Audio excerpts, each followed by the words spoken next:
శ్రీకృష్ణ పరబ్రహ్మణే నమః. మన భారతీయ సంస్కృతిలో యజ్ఞాలు, యాగాలు, క్రతువులు, హోమాలు చాలా శ్రేష్టములైనవి, సుప్రసిద్ధములైనటువంటి వైదిక క్రియలు. అటువంటి వైదిక క్రియల్లో మనకుండేటువంటి ప్రతి సమస్యకు పరిష్కారంగా అనేక హోమాలు మనకు శాస్త్ర ప్రకారం తెలియజేయబడ్డాయి. ఏ సమస్యకు పరిష్కారంగా ఏ హోమం చేయాలి అనేదాన్ని కూడా మన శాస్త్రాల్లో క్షుణ్ణంగా వివరించారు.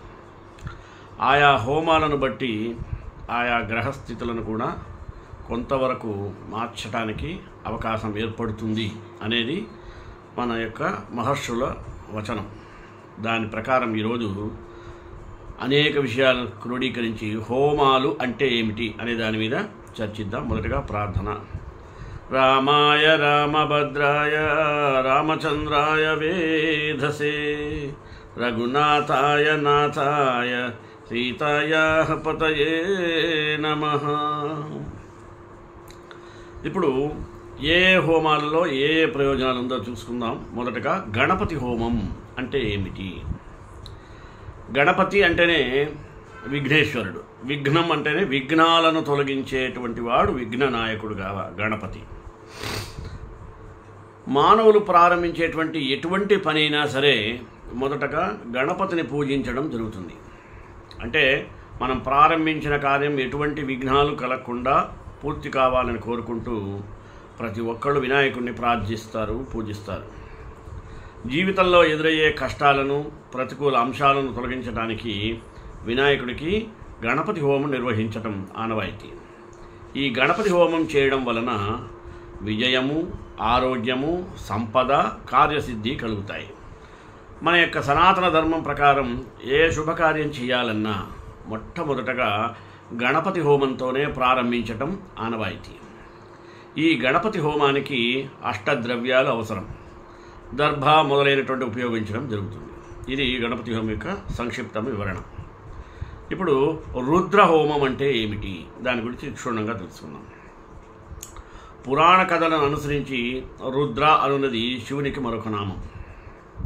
శివుడు లేదా రుద్రుని అనుగ్రహం కొరకు చేసే హోమాన్నే రుద్రహోమం అని అంటారు. ఈ హోమం చేయడం వలన శివానుగ్రహం పొంది తద్వారా అపమృత్యు భయాలు తొలగింపబడి దీర్ఘకాలిక అనారోగ్య సమస్యల నుండి విముక్తి పొంది శక్తి సంపన్నులు అవుతారు. అలాగే దీర్ఘాయుష్ను పొందడం కూడా జరుగుతుంది.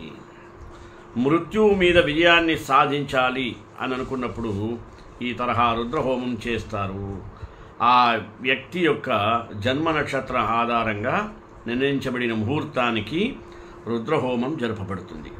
ఈ రుద్రహోమం అన్ని హోమాల్లో అత్యంత శక్తివంతమైనది అని చెప్పబడుతుంది. తరువాత సంక్షిప్తంగా చండీ హోమం అంటే ఏందో చూద్దాం. హిందూ పురాణాల ప్రకారం అత్యంత శక్తి స్వరూపిణి చండీమాత.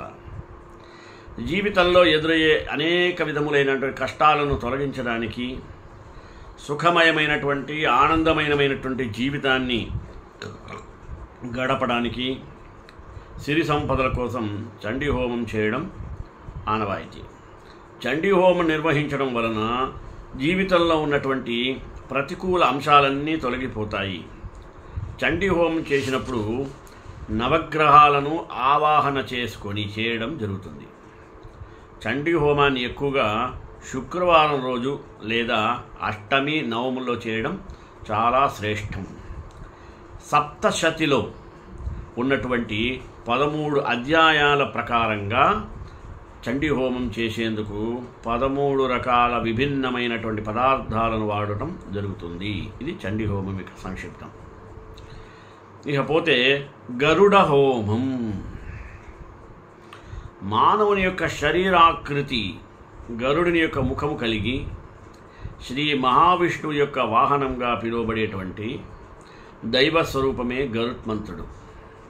అటువంటి గరుత్మంతుడు అనంతమైనటువంటి శక్తికి, జ్ఞానానికి ప్రతీక. గరుడ భగవాన్ గరుడాళ్వార్ అని పిలుచుకునే గరుడుడికి చేసే హోమమే గరుడ హోమం.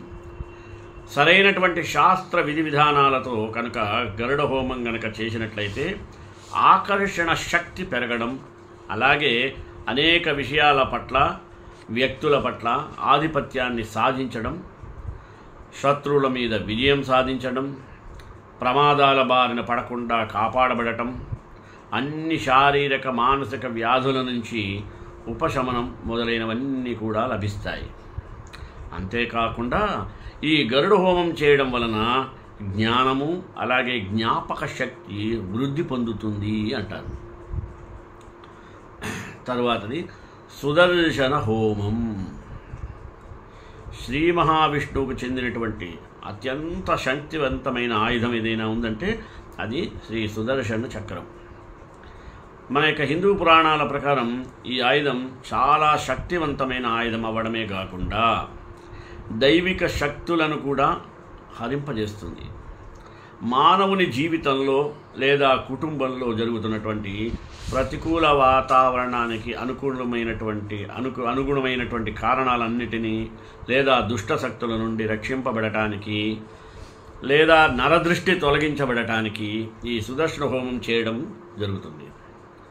మానవుని యొక్క జన్మ నక్షత్రం యొక్క ఆధారంగా నిర్ణయింపబడినటువంటి ముహూర్తాన్ని అనుసరించే ఈ సుదర్శన హోమం చేయడం జరుగుతుంది.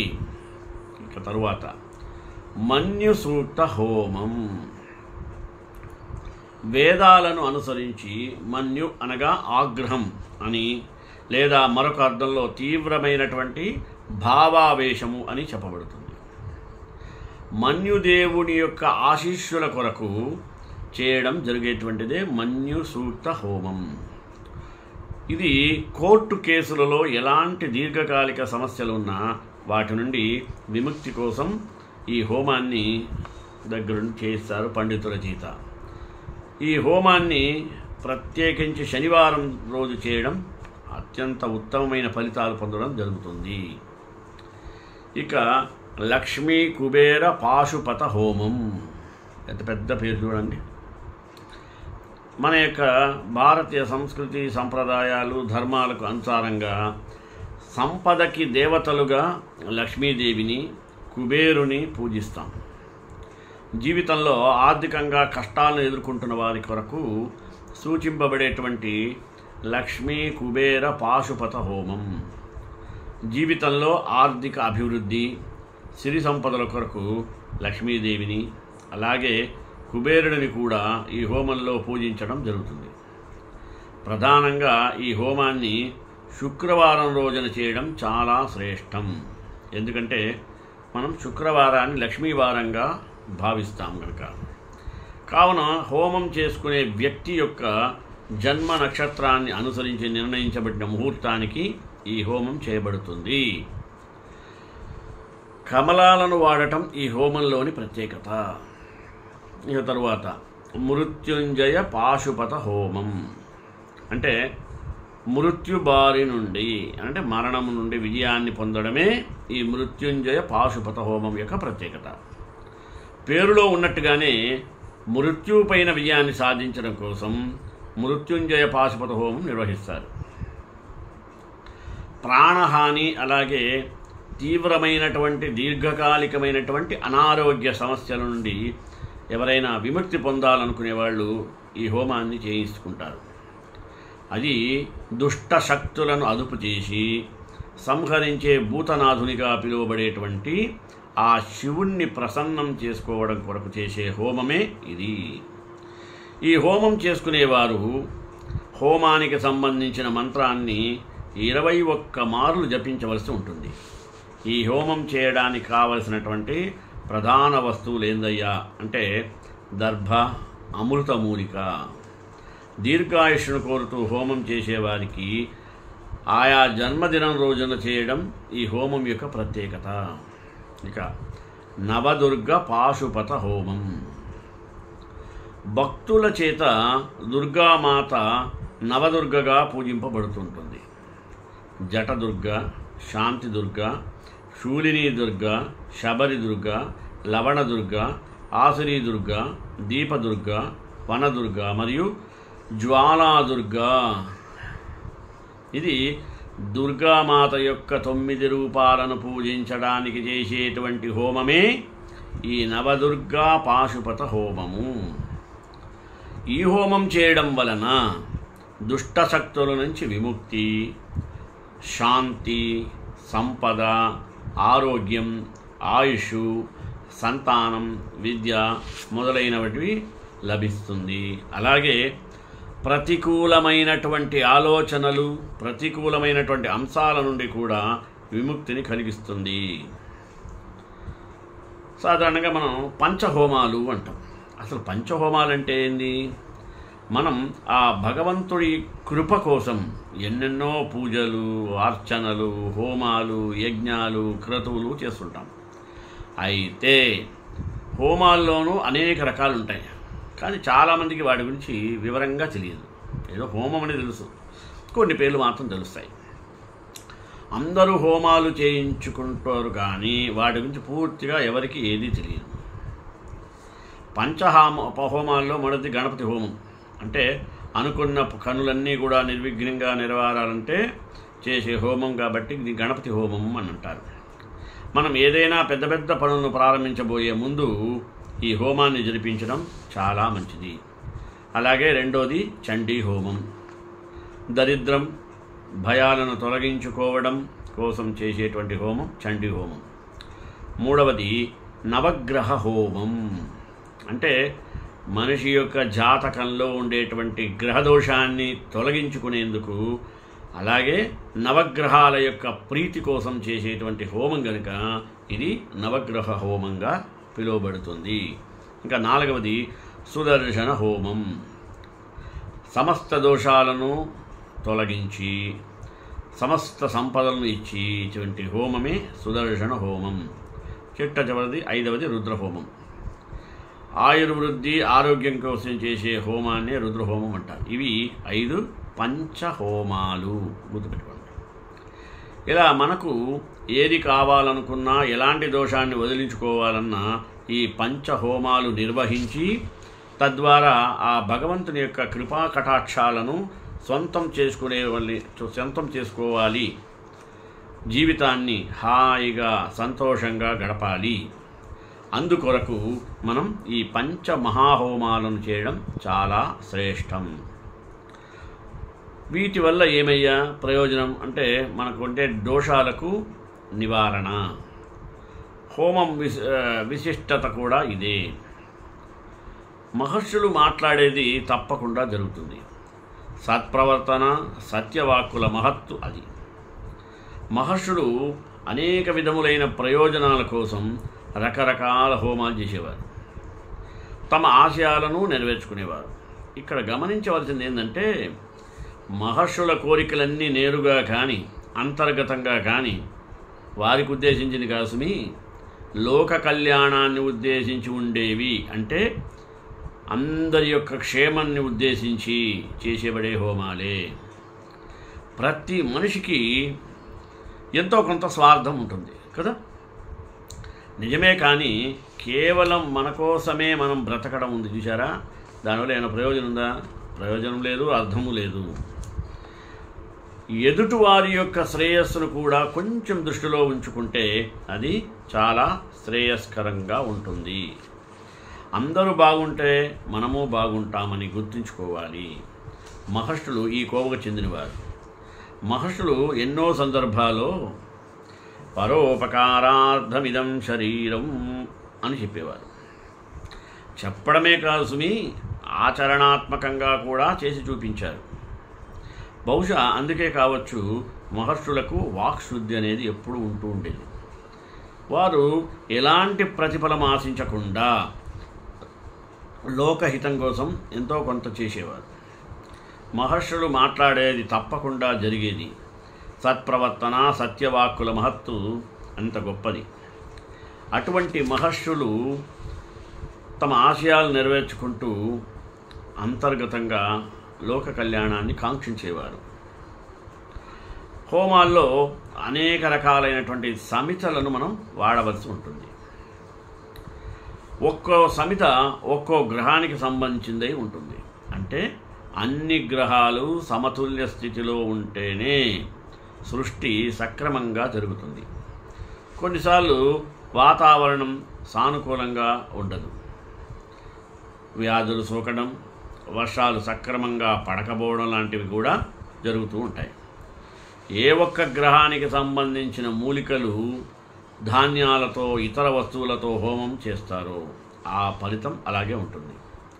స్థూలంగా ఇది హోమం చేయడంలో ఉండేటువంటి ఉద్దేశం. హోమ ఫలాలు సమిష్టిగానే కాకుండా వ్యక్తిగతంగా కూడా అందుకునే విధంగా జ్యోతిష శాస్త్రవేత్తలు కొన్ని సూచనలు చేశారు. ఎవరైనా ఒక వ్యక్తి పై నవగ్రహాలలో ఏదో ఒక గ్రహ ప్రభావం తక్కువగా ఉంటే, చెడుగా ఉంటే, దానికి సంబంధించిన రంగంలో లేదా విషయంలో ఆ వ్యక్తికి వ్యతిరేక ఫలితాలు వస్తాయి. ఏ వ్యక్తి అయితే వ్యతిరేక ఫలితాలను అనుభవిస్తున్నాడో ఆ వ్యక్తి యొక్క ఇంట్లో హోమం చేయిస్తే చక్కటి సత్ఫలితాలు కలుగుతాయి.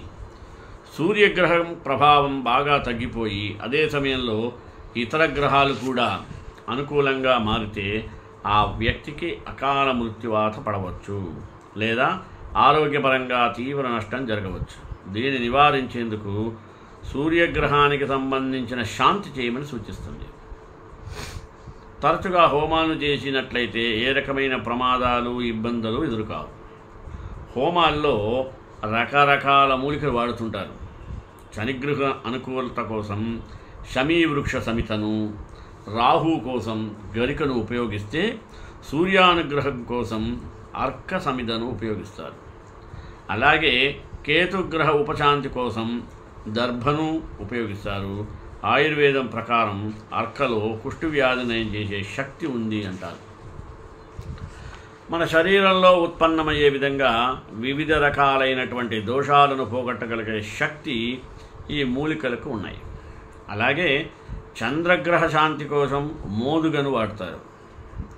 రావి చెట్టు కలపను గురుగ్రహ ఉపశాంతి కోసం ఉపయోగిస్తారు. ఇదేం చేస్తుందయ్యా? వివిధ రకాలైనటువంటి కఫదోషాలను రూపుమాపుతుంది అని ఆయుర్వేద శాస్త్రంలో ఉంది. హోమం వల్ల అన్ని ప్రయోజనాలు ఉన్నాయి. ప్రత్యక్షంగా మన ఆరోగ్యానికి, పరోక్షంగా నవగ్రహాలపై ప్రభావం చూపుతుందని అర్థమవుతుంది కదా. మరో ముఖ్య సంగతి ఏమంటే, హోమక్రమం గురించి క్షుణ్ణంగా తెలిసిన వారు హోమం చేస్తేనే హోమ ఫలం అందుతుంది తప్ప ఎవడు పడితే వాడు చేస్తే అది జరగదు. అటువంటి హోమం యొక్క విశిష్టత ఏంది అంటే, కేవలం తాను బ్రతకడం కోసం మాత్రమే కాకుండా కొంతవరకు నిస్వార్థంగా ఇతరుల కోసం ఆలోచించి పనిచేసే వారికే మంచి మనస్సు ఉంటుంది. అలా మంచి మనసున్న వారి నుంచే మంచి మాటలు వస్తాయి. అలాంటి వారి యొక్క వాక్కును అనుసరించి ఇవి చేయాలి. ఎందుకంటే అప్పుడే అటువంటి వారు ఏ ప్రతిఫలాన్ని ఆశించకుండా చేస్తారు కనుక ఈ సత్ఫలితాలను తప్పక ఇస్తుంది. కాబట్టే మన యొక్క సంస్కృతిలో ఏష పంథాహ మహర్షయ అన్నారు.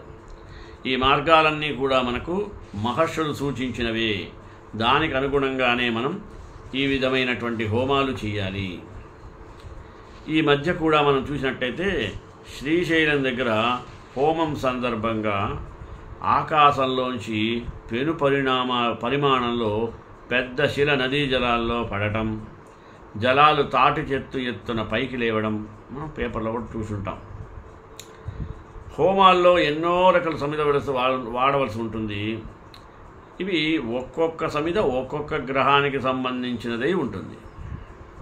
అంటే అన్ని సమితలు కూడా అన్ని రకాలైనటువంటి గ్రహాల యొక్క ప్రతికూలత నుండి మనల్ని కాపాడటానికి నియోగించబడినటువంటివి. కానీ ఈ హోమ ఫలాలు వ్యక్తిగతంగా కూడా అందుకునే విధంగా జ్యోతిష శాస్త్ర సూచనలు మనం పాటించి తీరినట్లయితే తప్పకుండా మనం హోమం యొక్క ఫలితాన్ని అనుభవిస్తాము.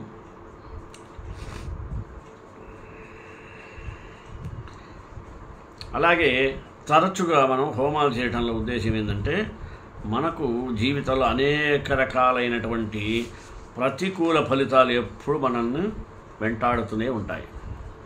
అటువంటి వాటిలో మనం బయటపడటానికి వేద విహితమైనటువంటి హోమాలను చేయడం వలన ఆయా ప్రతికూలతల నుండి బయటపడి మనశ్శాంతిని పొందడమే కాకుండా ఆయురారోగ్యాలలో కూడా ఇది విశేషంగా మనిషిని ప్రభావితం చేస్తుంది.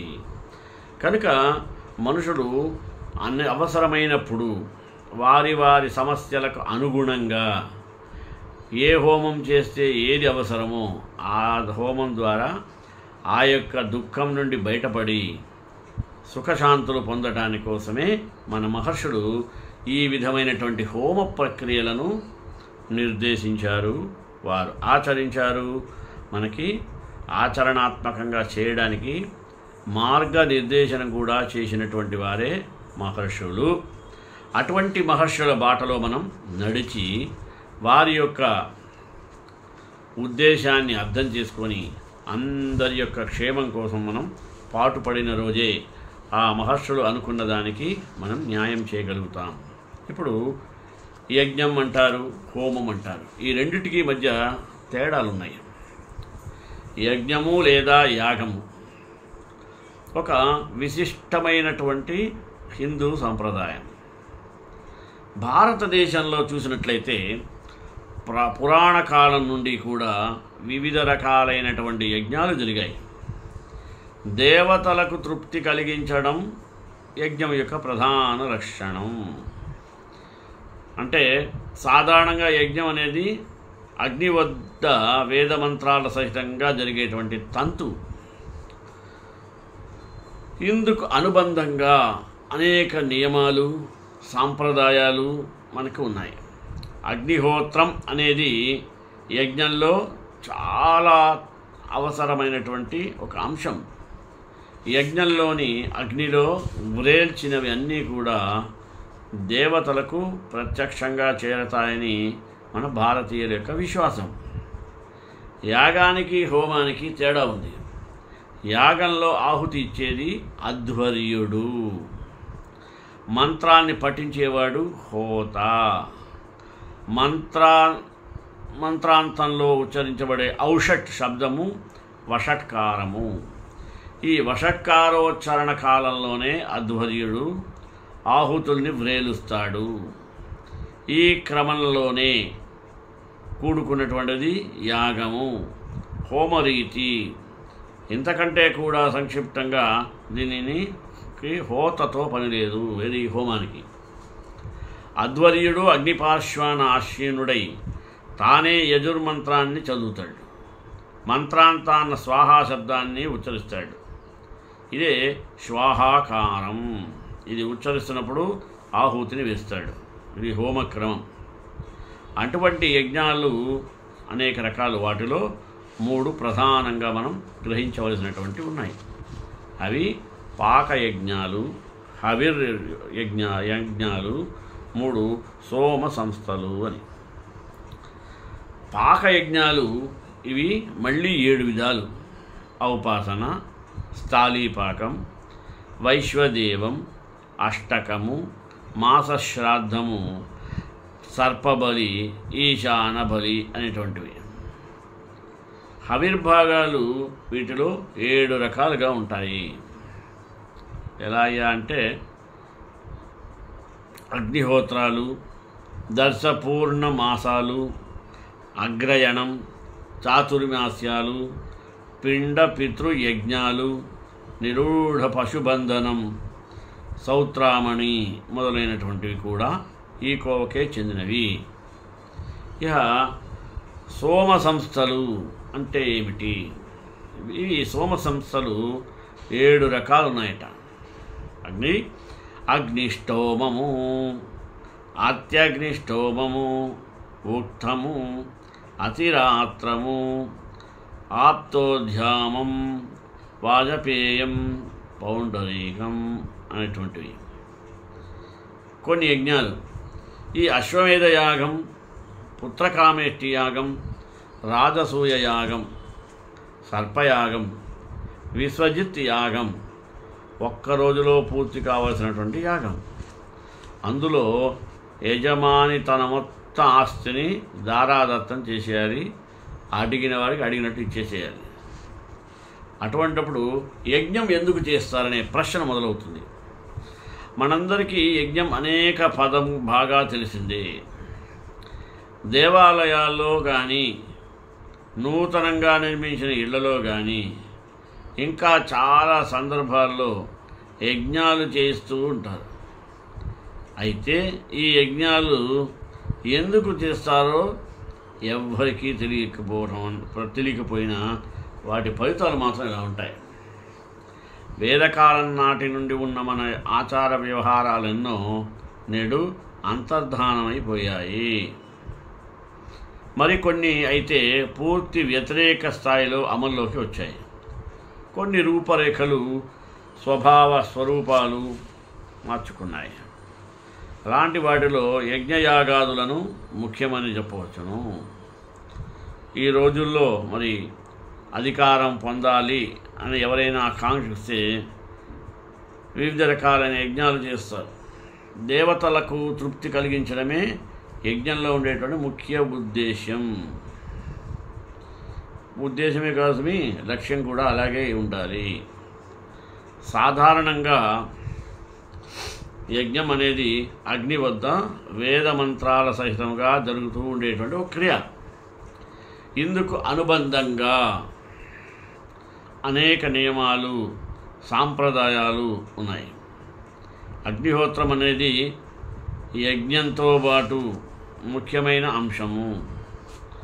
అలాగే యజ్ఞంలోని అగ్నిలో వేసినవన్నీ అన్ని దేవతలకు చేరుతాయి అనేది విశ్వాసము ఉంది. యజ్ఞంలో ఒకటి కానీ అంతకంటే ఎక్కువ కానీ హోమాగ్నులు ఉంటాయి. ఆ అగ్నిలో నెయ్యి, పాలు, ధాన్యం వంటి వాటిని వేస్తూ ఉంటారు. అనేక సంవత్సరాల వరకు జరగవచ్చును. యజ్ఞం అనే శబ్దం యజదేవ పూజాయాం అను ధాతువు నుండి ఏర్పడినటువంటిదే. దైవజే యజ్ఞం, దైవ పూజే యజ్ఞం. యజయతే ఇది యజ్ఞ. యజ ఎన్నో యజ్ఞయాగాదుల చేత యోగదాయక శక్తి మనిషికి సంప్రాప్తిస్తుంది అని యోగేశ్వర తత్వాన్ని యకారం ప్రతీకగా చెప్పబడుతూ ఉంటుంది. యజ్ఞం వలన స్వార్థ బుద్ధి అనేది కనుమరుగైపోతుంది అనేది ప్రగాఢమైనటువంటి విశ్వాసము.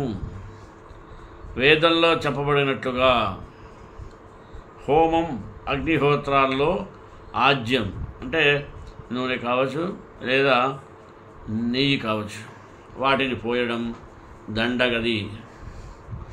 మిగతా వస్తువులన్నీ చేయడం వృథా అని, చాదస్తమని చాలామంది ఇట్టే కొట్టి పారేస్తుంటారు. దీని వలన ఒరిగేదేమైనా ఉందా అంటే అసలు లేదు. లేకపోగా ఎంతో డబ్బు నష్టమని కొందరు వాదిస్తూ ఉంటారు. ప్రకృతిలో ఉన్నవన్నీ మన స్వార్థం కోసమే కాదు కదా, కొన్నింటిని తిరిగి ప్రకృతికే ఇవ్వాలి అంటే కొన్నింటిని తిరిగి మాత్రమే ప్రత్యేక దానికి ఇవ్వవలసి ఉంటుంది. అలా చేయడం వలన ఆయా వస్తువులు ముఖ్యంగా ఉపయోగపడతాయి హోమాలకు. యజ్ఞంలోని అగ్నిలో వేసినవన్నీ కూడా ఆయా దేవతలకు ప్రత్యక్షంగా చేరుతాయనే దాంట్లో సంశయము లేస మాత్రమైనా కూడా లేదు. యజ్ఞంలో ఒకటి కానీ అంతకంటే ఎక్కువ కానీ హోమాగ్నులు ఉంటాయి. ఆ అగ్నిలో నెయ్యి, పాలు, ధాన్యం వంటి వాటిని వేస్తుంటారు. యజ్ఞాల కొద్దీ వాటిని నిమిషాల నుండి అనేక సంవత్సరం వరకు జరుగుతాయి. యజ్ఞం అను శబ్దంలో యజదేవ పూజాయాం అను ధాతువు నుండి ఏర్పడింది ఈ యజ్ఞం. సరే, దైవ పూజే యజ్ఞం. యజయేతిథి యజ్ఞ అంటే ఎన్నో యజ్ఞయాగాదుల చేత యోగదాయకుడైనటువంటి పరమేశ్వరుని యోగీశ్వర తత్వానికి యకారం ప్రతీకగా చెప్పబడింది. యజ్ఞం చేయడం వలన స్వార్థం నశిస్తుందని గాఢ విశ్వాసం ఉంది. వేదంలో యజ్ఞో వై విష్ణు అని చెప్పబడింది. అంటే యజ్ఞము విష్ణు స్వరూపము అని అర్థం. చాలామంది హోమము అగ్నిహోత్రాల్లో ఆజ్యం పోయడం దండగని మిగతా వస్తువులన్నీ కూడా చేయడం వృధా అనేవాళ్ళు ఉన్నారు. చాదస్తమని కొట్టిపాడేసేవారు ఉన్నారు. దీని వలన ఒరిగే ప్రయోజనం ఏదైనా ఉందా అంటే ఏమి లేకపోగా ఎంతో డబ్బు నష్టమని కొందరు వాదిస్తూ ఉంటారు. ప్రకృతిలో ఉన్నవన్నీ కూడా ప్రకృతికే అనుకూలించాలి తప్ప మన స్వార్థం కోసం చెట్లని ఎట్టి పరిస్థితిలోనూ నరకరాదు. అలాగే ఆయా పదార్థాలను ఖచ్చితంగా సార్థకం అవుతాయి. అగ్నిదేవునికి ఆహుతి చేయడం వలన రెట్టింపు ఫలితం కూడా వస్తుంది అనేది మనకు అనాదిగా వస్తున్నటువంటి నమ్మకమే. ఈ యజ్ఞాలు చేయడం వెనుక సైంటిఫిక్ రీజన్స్ కూడా చాలా ఉన్నాయి. ఎందుకంటే యజ్ఞం చేసేటప్పుడు అగ్నిహోమాలు చేసి అందులో నెయ్యి, పాలు, ధాన్యం, ఆవు పేడ, పిడకలు, జిల్లేడు, మోదుగా, దర్భ, గరిక, వృక్షాల కట్టెలు వంటి వాటిని వేస్తూ ఉంటారు. ఆజ్యాన్ని పోయడం ద్వారా, ఆజ్యము అంటే నెయ్యి, అనారోగ్యం తలెత్తకుండా మనల్ని అది కాపాడుతూ ఉంటుంది. అలాంటి యజ్ఞాలని మనం సంపూర్తిగా చేసుకోవాలి. అలాగే మనిషి తాను తన కోసం కాకుండా లోక కళ్యాణం కోసం కూడా చేయవచ్చు. ఔషధాలు తయారు చేయవచ్చు. యాగాలు చేసిన తర్వాత వచ్చే భస్మాన్ని పంట భూమిలో కనుక చల్లితే ఎరువుగా ఉపయోగపడుతుంది కూడా.